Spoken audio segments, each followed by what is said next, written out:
Bonsoir à tous et soyez les bienvenus dans cette nouvelle édition du journal. Ce soir, la rédaction accueille Thierry Galarme, président du MEDEF à Mayotte. Bonsoir Thierry Galarme. Bonsoir à toutes et à tous. Alors, à compter du 1er janvier prochain, le travail intérimaire sera autorisé à Mayotte. Un dispositif qui était longtemps attendu sur le département et qui va ouvrir de nouvelles perspectives aux entreprises locales ainsi qu'à de nombreux demandeurs d'emploi. En tout cas, du côté du MEDEF, c'est une excellente nouvelle. On en parle avec vous tout à l'heure. Avec nous également sur le plateau, Pierre Bellucci. Bonsoir Pierre. Bonsoir Amina, bonsoir à tous. Avec lui, il sera question de cette colère des salariés de la Smart qui aujourd'hui ont investi le conseil départemental. Vous nous en direz un peu plus sur ce mouvement tout à l'heure dans ce journal Pierre. Mais d'abord, voici les titres de ce jeudi 22 septembre. Les employés de la Smart ont à nouveau investi le conseil départemental ce matin. Ils s'insurgent encore et toujours quant au sort des grutiers formés par la société qui ne peuvent pas manipuler les grues au port de Longoni. Ils en appellent à l'intervention immédiate du président, sans quoi le ton risque de se durcir. Sur les 11 candidats au titre de formateur adulte de l'ACE, 9 ont reçu leur diplôme ce matin. Âgés de 25 à 30 ans, ces stagiaires ont conclu leur formation de 11 mois et peuvent désormais prétendre à mettre en application leur savoir dans un département qui en a grand besoin. Initié par 3 citoyennes, le projet de construction d'une école de 2 classes à Miavotra, au nord-ouest de Madagascar, prend forme. De nombreux partenaires se sont associés au projet, dont l'école Je veux savoir. Nous avons rencontré les élèves aujourd'hui. Ceux-ci préparent une kermesse solidaire prévue samedi matin. Zoom sur l'entraide dès le plus jeune âge à la fin de cette édition. Ce matin, une délégation de salariés de la Smart a investi l'hôtel du département. Le 6 septembre dernier, ils avaient déjà rencontré le président du conseil départemental et les échanges avaient semblé fructueux, du moins c'est ce que chacun pensait. Mais depuis, rien n'a changé. Le sort des grutiers formés par la Smart continue de poser problème. En effet, ces derniers ne peuvent toujours pas mettre en application le savoir acquis. Les explications dans ce sujet signées Abbas Sadidi et Pierre Bellucci et Leslie Limney. Nouveau mouvement d'humeur ce matin au conseil départemental. Et comme le 6 septembre dernier, ce sont les agents de la Smart qui ont exprimé leur souhait de rencontrer le président Swabahaddine Ibrahim Ramadani. Celui-là même qui les avait reçus il y a 2 semaines, mais qui depuis n'aurait toujours pas donné suite à leurs échanges. La situation est toujours tendue jusqu'à maintenant parce qu'on n'a pas encore été reçus.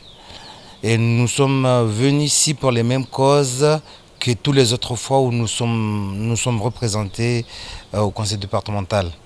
C'est-à-dire que nous sommes venus ici aujourd'hui pour 2 choses et pas plus. 1. On a eu une réunion avec le président du conseil départemental le 6 de ce mois-ci. Jusqu'à maintenant, on n'a pas eu le compte-rendu de cette réunion.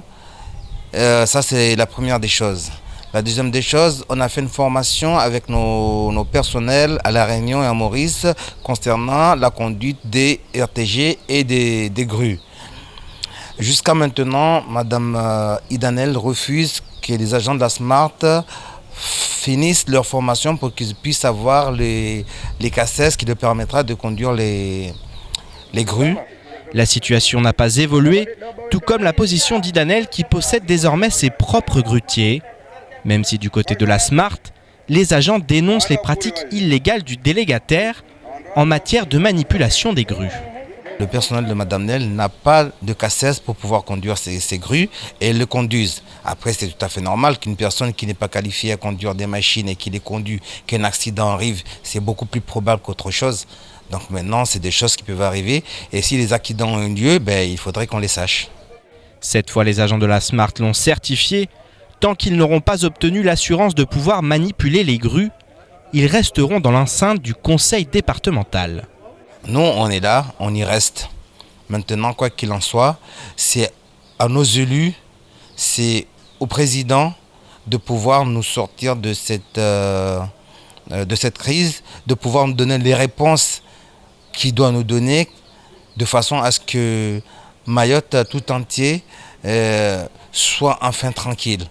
Parce que tous les jours, on nous raconte ceci, on vient ici, on nous dit cela, on repart, on nous dit non, finalement, c'était pas ça.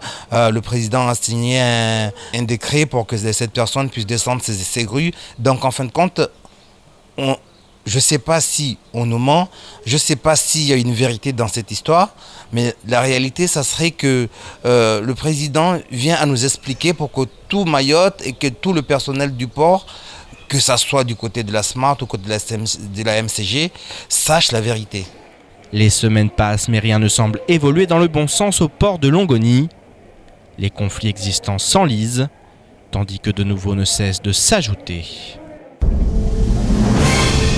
Alors Pierre, on vient de le voir, le conseil départemental, notamment le président Sabadine Brahim Ramadani, de nouveau sollicité par les salariés de la SMART, ici on l'a vu, pour éclaircir cette situation, mettre les choses au clair quant à la situation au port entre Madame Nel, le MCG et la SMART, notamment ses salariés.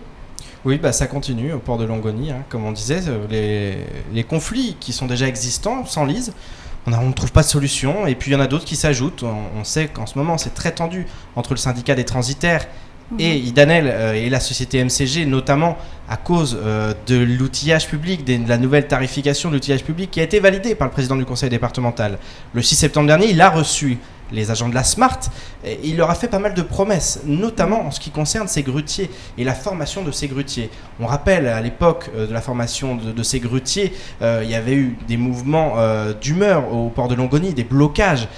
Finalement, les salariés et les grutiers d'Idanel avaient dû être formés en Afrique du Sud. On se souvient de ça. Du côté de la SMART, ils avaient dû partir à l'île Maurice, à La Réunion pour être formés. Aujourd'hui, tout le monde est formé, mais le problème, c'est qu'il n'y a pas de validation de cette formation. Qui est habilité justement à utiliser le délégataire du port doit, ce sont ses grues, il faut aussi le rappeler, c'est une délégation de service public, mais il a acheté, Idanel en l'occurrence, et la société MCG a acheté ses grues grâce à cette délégation de service public. Il y a eu un dédouanement aussi, il faut le rappeler, très important, justement pour l'achat de ces grues. Et aujourd'hui, on se rend compte que finalement, ces grues, elles ne font que poser problème. À l'heure où nous parlons, les salariés de la SMART sont en train de dîner au sein du conseil départemental. Ils vont y passer la nuit. Dans la journée, il y a eu un mail qui a été envoyé à Idanel de la part de Bourouane Alaoui. Il est président du conseil portuaire. Bourouane Alaoui a exigé, en tout cas il a réclamé à ce qu'Idanel se rapproche de la direction de la SMART afin de trouver un terrain d'entente et afin de former ces grutiers, en tout cas de valider leur formation. L'idée c'est quoi? C'est que la SMART loue les grues mais sans les grutiers, et qu'elle utilise ses propres grutiers. Et ça s'enlise, ça fait des semaines, il va falloir à un moment donné que quelqu'un intervienne. Et là, le président... Justement, les salariés attendent que le président tranche une bonne fois pour toutes. Oui, il y a 2 semaines, on pensait que c'était fait, il avait tranché, qu'il allait obliger Idanel à revoir ses positions. En l'occurrence, rien ne s'est passé depuis. Alors, est-ce qu'il gagne du temps? On ne sait pas. Il y a quelques semaines, le président du conseil départemental lui-même parlait de revoir la DSP. Pourquoi pas casser la DSP, puisque des erreurs avaient été commises par le délégataire. Aujourd'hui, on a l'impression qu'il y a eu un revirement de situation, qu'il a notamment validé les nouveaux tarifs. Donc on ne sait pas très bien sur quel pied danse le conseil départemental et notamment son exécutif. Donc voilà, on en est là aujourd'hui. En tout cas, du côté de la SMART, la détermination est réelle. Là maintenant, on ne rigole plus et on va au-devant de sérieux problèmes et de blocages au niveau du port de Longoni. On sait ce que ça implique lorsque le port est bloqué. Le président du MNF est là ce soir, je pense qu'il pourra en parler mieux que moi. Donc voilà, c'est une situation qui s'enlise et à un moment donné, il va falloir que les uns et les autres prennent leurs responsabilités. Notez que demain matin, Arlette Henry sera sur notre plateau justement aussi pour parler de cette affaire. Merci beaucoup Pierre pour ces précisions. On continue à suivre la situation, notamment ce qu'il en est de ces salariés qui sont établis ce soir au conseil départemental.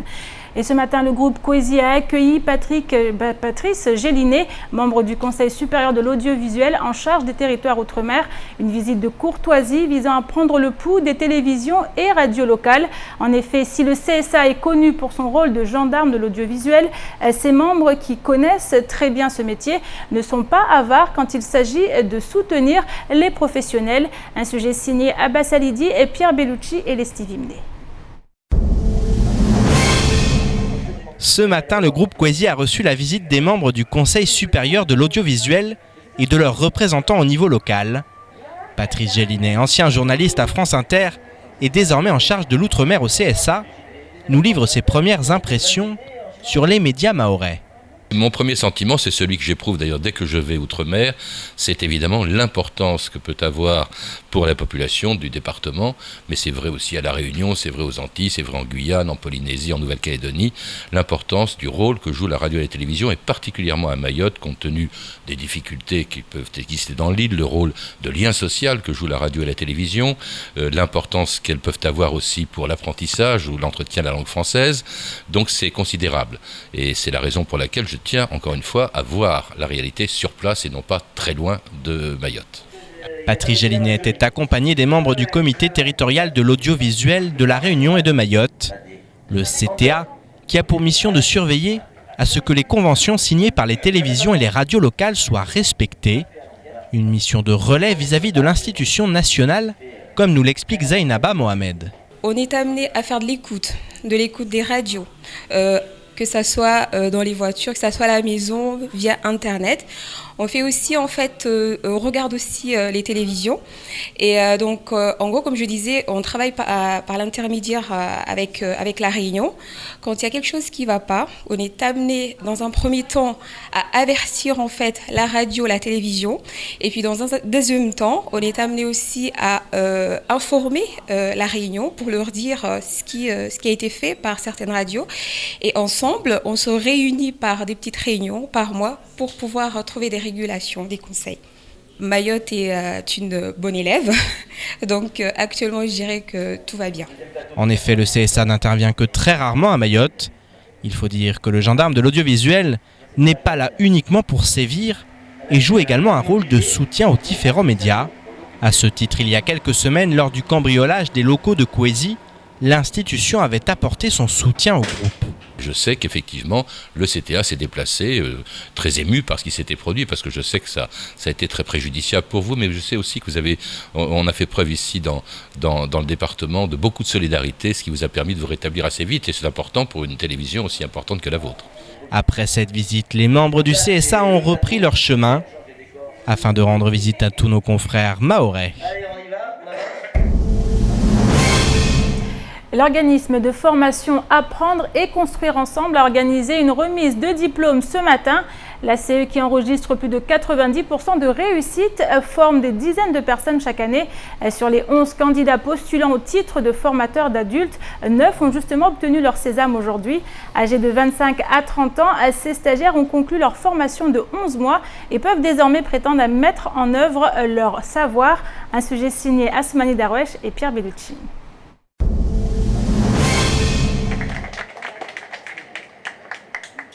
Après de longs mois de formation, aujourd'hui la CE a organisé sa remise de diplôme. Sur 11 personnes qui ont été prises en charge par l'organisme, 9 ont obtenu leur titre professionnel de formateur d'adultes. Et l'un de leurs enseignants nous fait part de sa satisfaction et de l'utilité de développer ce genre de formation à Mayotte. Effectivement, une grande fierté. D'abord parce que les résultats des 2 stages qui viennent de se terminer, le CIP et le stage de formateur professionnel pour adultes, sont bons, voire excellents. Et puis, derrière ces résultats favorables, il y a aussi le fait qu'à ACE, nous croyons depuis longtemps à des modes pédagogiques qui sont peut-être différents de ce qui peut se passer ailleurs. On mise beaucoup sur ce qu'on appelle les formations actions. On mise beaucoup sur le fait que les stagiaires fassent par eux-mêmes. On est très peu magistral, on conduit le stagiaire à une autonomie en cours de stage avec beaucoup de travaux pratiques et beaucoup d'engagement de leur part. En s'appuyant sur la notion d'équipe, il faut que les stagiaires créent une équipe, créent une dynamique de groupe, ce à quoi nous veillons, c'est notre boulot en qualité d'animateur. Un formateur est aussi un animateur. Si la formation n'a pas toujours été simple, tous les nouveaux diplômés sont ravis d'avoir participé à cette aventure. C'était une formation assez, dirais-je, complète, puisque c'était intense et puis il y avait pas mal de pression autour de nous parce qu'à la fin, on devait rendre donc, le DSPP et surtout des annexes qui se joignaient à notre pratique professionnelle. Donc c'était un travail très intense et surtout, j'ai envie de dire, très abouti aussi. C'était long, mais ça a été une joie à la fin, donc c'est très bien. Si ces diplômés ont pu jouir de cette formation, c'est en grande partie grâce au conseil départemental. En effet, ce dernier s'engage auprès de l'ACE et de ses partenaires afin que de plus en plus de jeunes Mahorais bénéficient de compétences nouvelles. Le conseil départemental a la compétence de la formation professionnelle à Mayotte, et la compétence régionale de former dans le sens de la formation professionnelle et aussi les travailleurs sociaux. Aujourd'hui, on a 2 actions de formation qui sont dispensées par l'organisme de formation ACE, des formations qui sont financées par le conseil départemental à hauteur de 182 400 €. Donc CIP et FPA, je pense. Donc voilà, aujourd'hui, c'est pour cela que je suis venue pour représenter le conseil départemental et montrer notre intérêt envers la jeunesse et puis la réussite des jeunes à Mayotte. Aujourd'hui, les sourires étaient au rendez-vous pour clore ces 11 mois de travail intense qui auront permis aux nouveaux diplômés d'exercer leur mission de formateur. Je suis fier d'avoir obtenu la totalité des CCP et je remercie en particulier le centre de formation ACE de nous avoir permis déjà de faire la formation à Mayotte, mais aussi les partenaires tels que la mission locale, Opcalia. Donc aujourd'hui, je suis formateur pour adultes et je m'orienterai vers la formation et puis je ferai de la formation mon métier. Je félicite le centre de formation ACE pour le travail formidable qu'ils ont fourni. Et puis je félicite aussi les jeunes en leur souhaitant bonne chance et de la réussite dans la vie professionnelle. Se former pour accéder au milieu professionnel. Et justement, on reste dans le monde de l'emploi avec mon invité Thierry Galarme, président du MEDEF à Mayotte. On l'a dit tout à l'heure avec vous, on va revenir sur cette mesure qui sera désormais applicable à Mayotte à partir du 1er janvier 2017, l'application du travail intérimaire à Mayotte. Thierry Galarme, qu'est-ce que vous avez, je vois sourire déjà, alors qu'est-ce que ça vous inspire aujourd'hui maintenant que c'est possible? C'est une grande satisfaction, vous savez que c'était la première revendication de mon mandat de président du MEDEF Mayotte, relayé par Pierre Gattaz jusqu'au ministre du Travail. Effectivement, il était anormal que Mayotte ne bénéficie pas de cet outil qu'est l'intérim, qui donne de la souplesse aux entreprises, un statut aux salariés, qui nous évite tous ces contrats de chantier dans le BTP qui avaient créé des conflits, souvenez-vous, à la Colas par exemple, qui avaient bloqué l'île, et qui permettent d'une certaine façon aussi de lutter contre le travail dissimulé. Ça a été un long combat. Aujourd'hui, le résultat est là et ça nous encourage à engager de nouveaux combats, mais vous savez que nous en avons d'autres. Je salue au passage mon adhérent, la ACE, pour son travail de formation de jeunes Mahorais. Je ne sais pas, vous avez remarqué, en plus, il a un brushing impeccable. Il pourrait être ambassadeur L'Oréal à Mayotte. Alors, du coup, pour revenir à cette mesure, l'intérim à Mayotte, on le sait, c'est une mesure qui va faire beaucoup de bien à l'économie locale. Les entreprises pourront embaucher maintenant sans forcément avoir recours au CDD, qui était l'unique mesure qui leur était possible de prendre quand il y avait du travail momentané. Aujourd'hui, on a 2 sons de cloche du côté des entreprises, mais également du côté des syndicats qui, eux, ne sont pas forcément pour ce travail en intérim. Écoutez, nous n'avons pas les mêmes fréquentations du côté des syndicats. Dans le journal de Mayotte de ce matin, Salim Naouda, secrétaire général de la CGT, s'est prononcé favorablement en faveur de l'intérim, à condition que les textes métropolitains soient appliqués. Et le MEDEF qui est tout à fait favorable. Aujourd'hui, il se dégage un consensus du MEDEF à la CGT en faveur de l'intérim. C'est fini cette époque où les syndicats de salariés étaient opposés. Salim Naouda et Thierry Galarme sont favorables à l'intérim à Mayotte, à condition que les règles du jeu soient les mêmes qu'à Mayotte, qu'en métropole. Nous sommes d'accord. Alors ça va faire du bien à l'économie locale qui, on peut le dire, en ce moment est quand même en berne, relativement. Alors déjà, on évalue que c'est entre 300 et 500 créations d'emplois. Certains deviendront peut-être des CDI. En tout cas, c'est la fin des contrats de chantier où vraiment c'était terrible, ces gens qui passaient toute leur vie jusqu'à 33 ans en contrat de chantier. Vos confrères de Mayotte Première m'ont interviewé sur la situation de l'économie, puisqu'une étude de l'IEDOM dit que l'économie va bien. Non, je suis désolé, tout ne va pas très bien, Madame la Marquise. Dans tous les secteurs, j'ai des échos que ça va mal. Le BTP va mal. Il y a à peine 3 gros chantiers. Le SIAM est le seul donneur d'ordre important. 80% des chantiers qui sont engagés n'ont pas de financement. La mairie de Bouéni, par exemple, a fait finir en urgence des chantiers, mais ne peut pas payer les entreprises. Et ça, vous savez qui ça va mettre en difficulté ? C'est pas les grands groupes, c'est les petites entreprises, Mahorez, les petits fundis, qui ont 2 ou 3 salariés. Du côté de la restauration est sinistrée. Vous faites le tour des restaurants un soir, vous avez 2-3 tables. Un restaurant très connu comme le Ravinala a déposé le bilan. Dans le domaine des services, vos collègues de la Somapresse, qui édite Mayotte Hebdo, sont en procédure également de redressement judiciaire ou de sauvegarde en tout cas. Nous avons beaucoup d'indices et le pire du pire, c'est que les entreprises de distribution alimentaire voient depuis ces derniers mois leur chiffre d'affaires baisser de 1 à 2%. Donc qu'est-ce qui se passe ? Est-ce qu'on mange moins ou est-ce qu'on est moins nombreux sur l'île ? Moi, je pense que là aussi, il y a un effet du port. Oui, justement, le port de Longoni, j'allais y venir. On a vu cette menace en fait des salariés de la Smart qui risquent de bloquer le port si rien n'est fait par rapport à leur situation. Comment réagit le MEDEF ? On sait que de nombreux adhérents de votre syndicat sont en alerte. Effectivement, le MEDEF est inquiet. Je rencontre le président de l'Union maritime, Norbert Martinez, un ancien président de la CCI, la semaine prochaine. J'ai convoqué un conseil d'administration du MEDEF pour traiter de cette question. Aujourd'hui, au port, c'est l'incurie totale. Nos adhérents arrivent avec des camions, repartent sans conteneurs. On arrive petit à petit à des situations de rupture dans les magasins.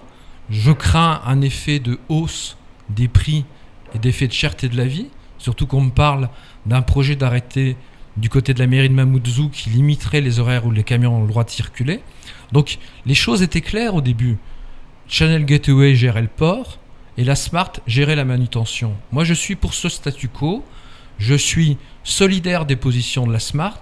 Il faut vraiment qu'on trouve une solution ou alors il faut qu'on remette le dossier à plat. N'oublions pas qu'en France, du côté de la Bretagne, nous avons le groupe Bolloré qui gère la majorité des ports d'Afrique.